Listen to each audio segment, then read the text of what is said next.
Welcome to the first video of our IoT tutorial series. If you are interested in creating a smart system that lets you control devices and monitor data from your phone, you are in the right place. In this series, we will be exploring the world of IoT using the ESP32 microcontroller and a Blynk platform. By the end of this project, you will be able to build and control your own IoT devices remotely, and we will begin by introducing the key components and our overall project setup. This project will involve monitoring temperature and humidity using a DHT11 sensor and controlling two servos. The ESP32 acts as the brain, allowing us to gather data from the sensor and control the servos based on the data. The Internet of Things is a critical area of modern technology, enabling smarter homes, cities, and industries.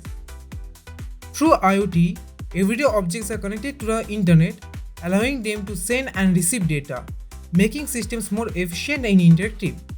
Projects like this one we are about to build serve as foundational steps towards understanding and implementing these powerful technologies.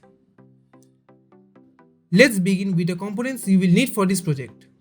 ESP32 microcontroller.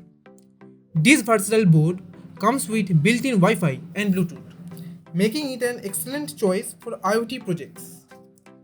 DHT11 sensor. This will handle temperature and humidity measurements. Two servos.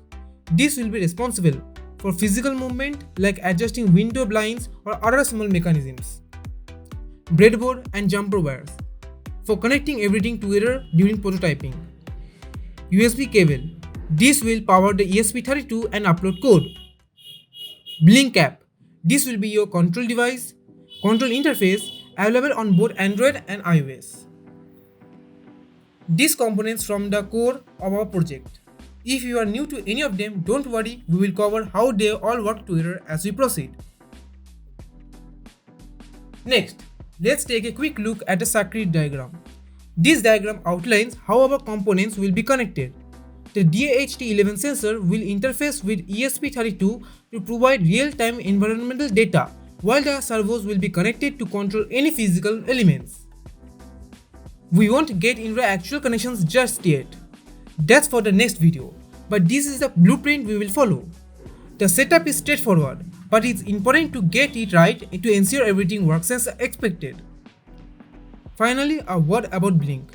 This platform allows you to create a customized interface for controlling your IoT devices. It simplifies the process of connecting your hardware to your phone and enables real-time monitoring and control without complicated coding. In our next video, we will walk through setting up the app and linking it to your ESP32. Once you get familiar with Blynk, you will just see how powerful and user-friendly it is. That wraps up today's introduction. In the next video, we will dive into the hands-on part, connecting the hardware and writing the code to bring this project to life. Make sure to subscribe and enable notifications so you don't miss it. If you have any questions or need clarification on anything covered today, feel free to leave a comment below. Thanks for watching, and I will see you in the next video.